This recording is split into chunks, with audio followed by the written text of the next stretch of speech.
आज मैं आपको सुनाऊंगा सबसे बड़ा भक्त कौन। एक प्रेरणादायक कहानी। एक बार फिर देवर्षि नारद के मन में यह अभिमान पैदा हो गया कि वे ही भगवान विष्णु के सबसे बड़े भक्त हैं। वे सोचने लगे, मैं रात दिन भगवान विष्णु का गुणगान करता हूँ, फिर इस संसार में मुझसे बड़ा भक्त और कौन हो सकता है। किंतु पता नहीं श्रीहरि मुझे ऐसा समझते हैं या नहीं। यह विचार कर नारद भगवान विष्णु के पास क्षीर सागर में पहुँचे और उन्हें प्रणाम किया। विष्णु जी बोले, आओ नारद, कहो कैसे आना हुआ। नारद बोले, भगवान मैं आपसे एक बात पूछने आया हूँ। भगवान विष्णु बोले, मैं तुम्हारे मन की बात जानता हूँ नारद, फिर भी तुम्हारे मुंह से सुनना चाहता हूँ। नारद ने कहा, हे देव, मैं जीवन भर आपका गुणगान करता रहा हूँ। पल पल हर क्षण मुझे बस आपका ही ध्यान रहता है। आप मुझे ये बताए कि क्या मुझसे भी बड़ा आपका कोई अन्य भक्त है संसार में। भगवान विष्णु समझ तो पहले ही गए थे कि नारद को अपनी भक्ति पर अभिमान पैदा हो गया है, किंतु अपने मन की बात छुपाकर वे बोले, नारद, इस प्रश्न के लिए तो तुम्हें मेरे साथ मृत्यु लोक चलना पड़ेगा। नारद बोले, ठीक है भगवान, मैं मृत्युलोक चलने के लिए तैयार हूँ। भगवान विष्णु नारद को लेकर मृत्युलोक चल पड़े। धरती पर पहुंचकर दोनों ने किसान का भेष धारण किया और एक गांव के किनारे बनी एक झोपड़ी की ओर चल पड़े। विष्णु बोले, नारद, मेरा एक बहुत बड़ा भक्त यहाँ इस कुटिया में रहता है। आश्चर्य है, क्या मुझसे बढ़कर भी किसी की भक्ति हो सकती है। नारद के मुख से निकला, क्या वह भी मेरी तरह आपका ध्यान लगाए रहता है। आओ स्वयं ही जान लोगे। विष्णु ने कहा और उस कुटिया की ओर बढ़ गए। किसान उस समय कुटिया के बाहर अपनी गाय को बांध रहा था। उसके मुख से हरी हरी गोविंद का स्वर निकल रहा था। किसान भैंसधारी विष्णु ने उसके निकट जाकर नारायण नारायण कहा तो किसान ने विनीत स्वर में पूछा, आप कहाँ से आए हैं भद्र, मेरे लिए कोई सेवा हो तो निसंकोच बताइए। किसान वेशधारी भगवान विष्णु ने कहा, हम नगर जा रहे हैं, पर अंधेरा घिरने लगा है। वन में जंगली पशुओं का डर है, इसलिए रात भर आश्रय चाहते हैं। किसान ने प्रसन्न भाव से कहा, मेरी कुटिया में आपका स्वागत है भद्र, और जो रखा सूखा घर में है आपके लिए हाजिर है। भगवान ने मुझे आप लोगों की सेवा करने का अवसर दिया है, बड़ी कृपा हुई उनकी। बाहर एक खटिया पर दोनों को बिठाकर किसान अंदर गया और अपनी पत्नी से कहा, देवी, दो अतिथि आए हैं। किसान की पत्नी उस समय अपने बच्चों को भोजन परोस रही थी।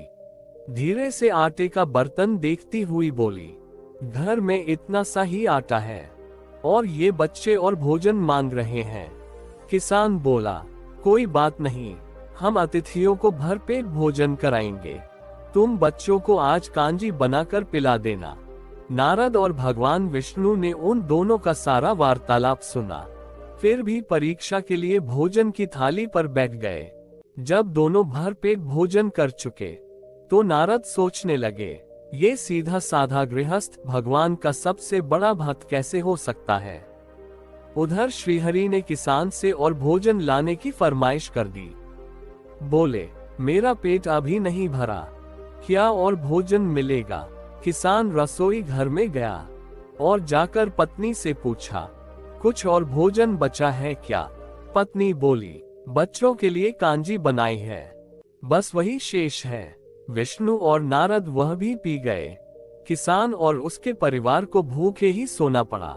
भूखे बच्चे माँ का आंचल थाम कह उठे, माँ, नींद नहीं आ रही है, मुझे बड़े जोर की भूख लगी है।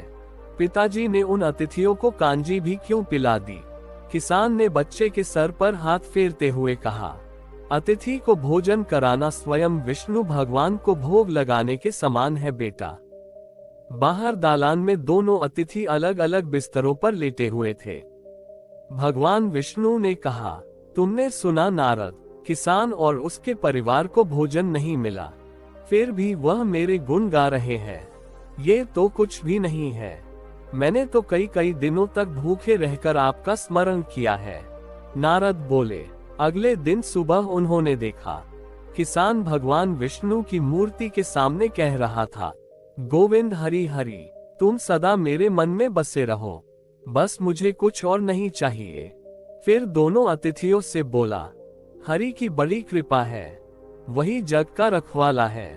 प्रभु की दया से रात को कोई कष्ट तो नहीं हुआ।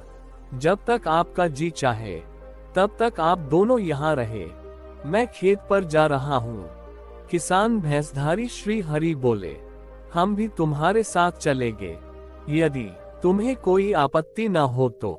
नारद और विष्णु भगवान किसान के साथ उसके खेत पर गए। किसान बोला, यही है अपना खेत, अब मैं अपना काम करूंगा। गोविंद हरि हरि। नारद बोले, तुम तो सत्पुरुष हो, भगवान के बड़े भक्त हो, हर घड़ी उनका नाम लेते रहते हो।